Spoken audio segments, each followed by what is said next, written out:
Where We're From highlights the rich textures, histories, and experiences of the Asian, Pacific Islander, and Desi American community.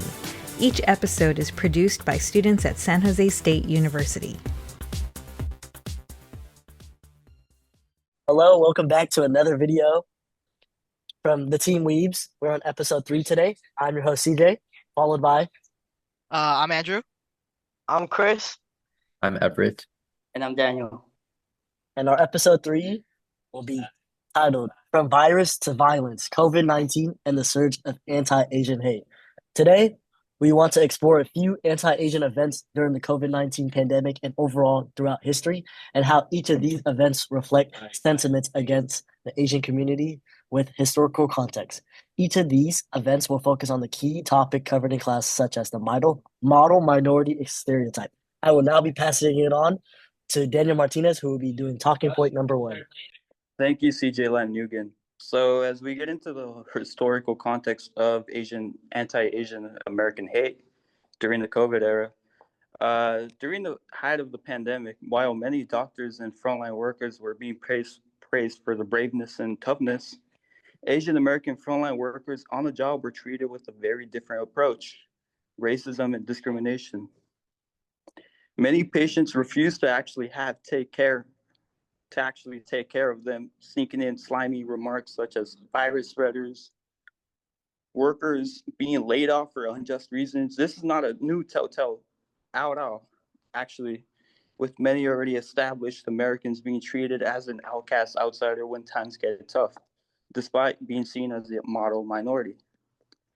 Many ethnic neighborhoods located in Oakland's Chinatowns and part of Queens with Asian American local-owned businesses were constantly vandalized and robbed over the period of time. Unsurprisingly enough, these actions did not make the big headlines even when Asian hate crime rhetoric was being spewed. This has happened before back in the 1800s in Chinatowns. A lot of media coverage during this anti-Asian hate era only focused on East Asian identities and seemed to forget Southeast Asian and Pacific Islander identities. So I'm going to pass it on to Everett Wu to expand on this historical context. Thank you, Daniel. For the historical context, take the killing of Vincent Chin as an example. These are an example of an early act of anti-Asian hate crimes. In the case of Vincent Chin, an Asian man was killed by 2 white automobile workers in a beating. The perpetrators were given no jail time and let off with just $3,000 as a fine and 3 years of probation. Protests surrounding these incidents were not as prevalent since this was before the internet and communication was more difficult. In other words, this killing was not treated as a very major widespread event, and the perpetrators were just let off without much of a punishment. This is a very common example of how Asian Americans were not really taken seriously. The crimes against them were treated as normal, very prevalent. So now I'll hand it over to Andrew for talking point number 2, the violence during the COVID-19 pandemic. Yeah, so when talking about the violence during the COVID pandemic, we want to look at some key ideas that were spread. For example, in the Asian American community, we have an internal pressure to stay silent.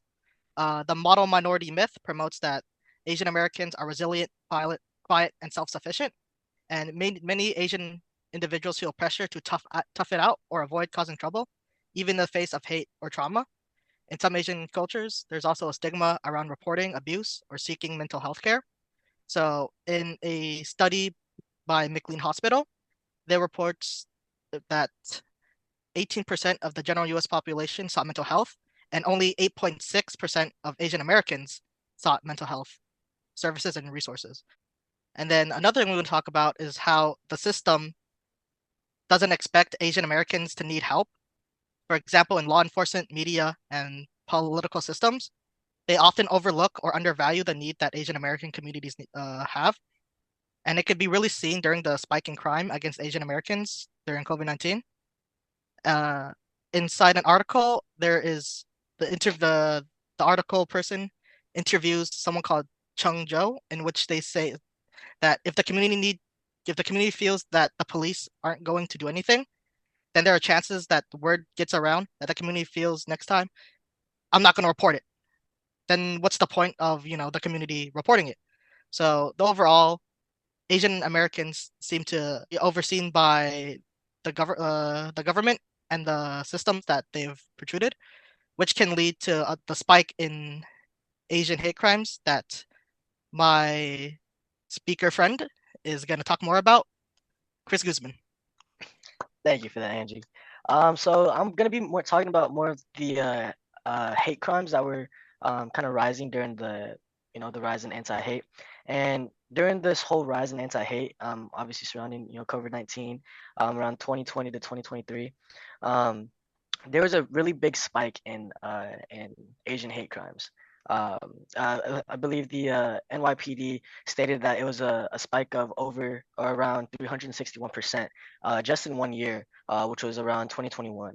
A lot of these attacks were often unprovoked and typically in public spaces, places like subways, parks, streets, and most of these victims that would be attacked would be primarily either older or women Asian Americans as well. Some examples of these are Yao Pan Ma, which was a 61 Chinese man who was beaten into a coma while he was only just collecting cans. Another one was um, apologies if I mispronounced this, Vicha Ratan Pakti, um, who was another elderly man who was Thai, who was attacked while just walking in San Francisco, just taking his daily leisurely walk. Both of these hate crimes were both in 2021, same year that NYPD came out with the 300% rise in Asian hate crimes. Now I'm gonna switch it over to something more specific, like the Atlanta spa shootings that happened on March 16th. And according to the New York Times, a 21-year-old white man killed 8 people across 3 different Asian-owned spas in the Atlanta area. 6 of the 8 victims were Asian women, which raised alarms about racial and gender biased violence. Many Asian Americans and Asian American women all became very scared for their own safety. Many of them wondered that it could have just been one sporadic and random shooting because the shooter went to 3 different Asian owned spas to kill them. The shooter, however, was claimed that it was all related to a sex addiction, not race, which sparked a lot of national controversy as many people, especially Asian Americans, felt that they weren't being properly represented or properly protected by the system that is meant to protect them.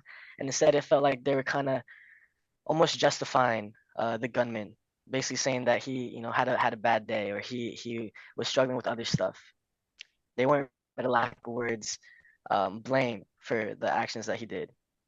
But that brings me over to my next point, which according to Ellen D. Wu and her book, The Color of Success, Asian Americans and the Origins of the Model Minority. Before COVID-19, many people, including the media, believed that Asians weren't really facing racism.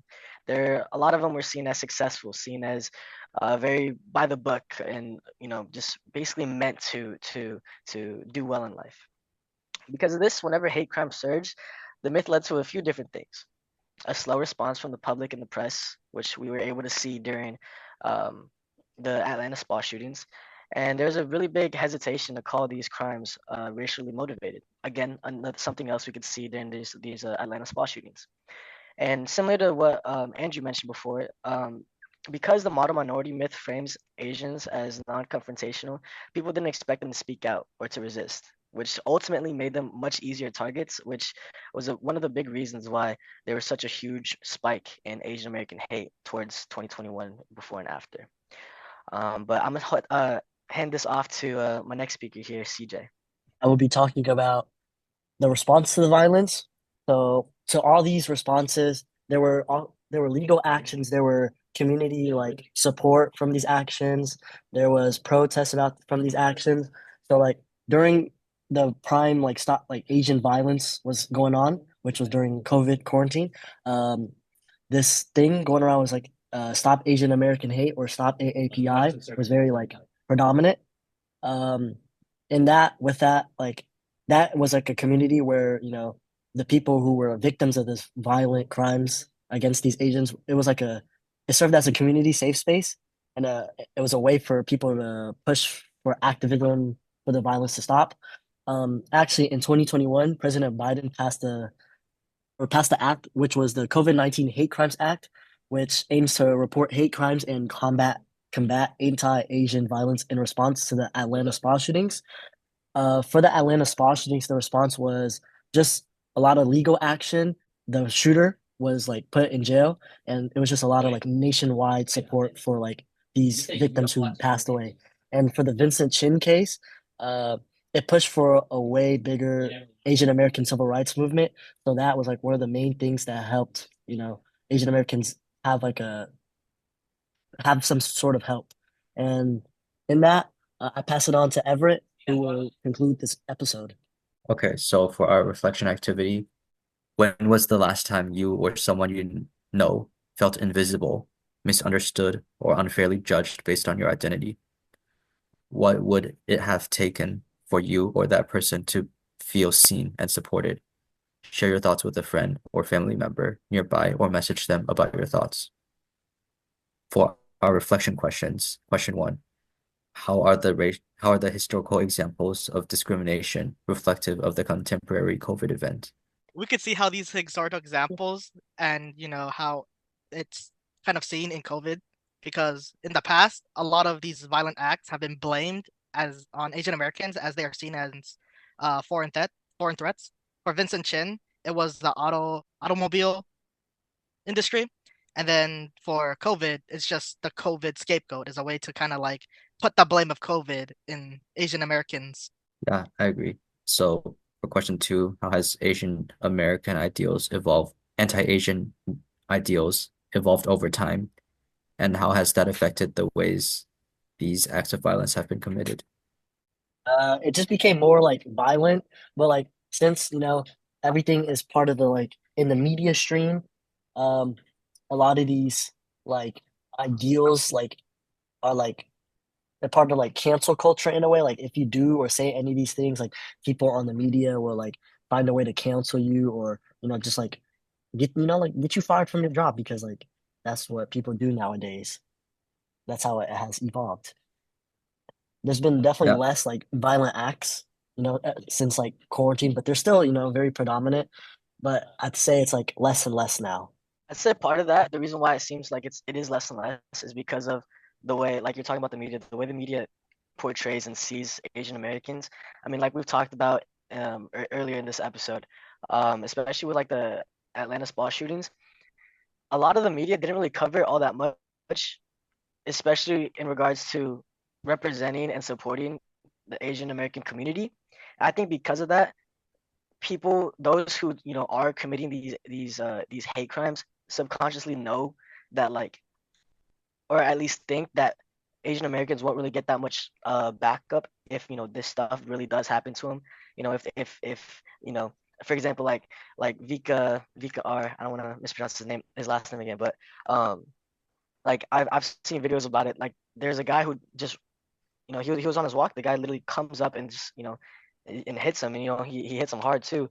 And that kind of like it didn't spark uh like a rise, just from the media itself. It was like Asian Americans around who saw it that kind of came around and backed each other up. It wasn't the media itself that backed each other up. It was everybody else. And because of that, I feel like others kind of feel like they have that freedom to do that stuff, because Asian Americans don't really get that representation. yeah, thank you. And then the last question, how has modern stereotypes such as the model minority impacted the way Asians are perceived and targeted? Since we're like quote unquote the model minority, I think for some other races that want to target us, they really can't, because like they don't really have a reason to. But since like COVID, and like they think that COVID was started in China and Asians like had a foot in it, they want to target us even more, because like it caused the whole like worldwide pandemic, and that's why. But more and more they want to target us less. But since something had to deal with being like remotely like considered Asian, I would say, or like connected with Asians, they want to do something to us. Yeah, that's certainly true. And I think that's it for our presentation. Thank you for watching this. Thank you for listening to Where We're From. This podcast is produced by students enrolled in Dr. Joanne Romdilia's Asian American Studies courses at San Jose State University.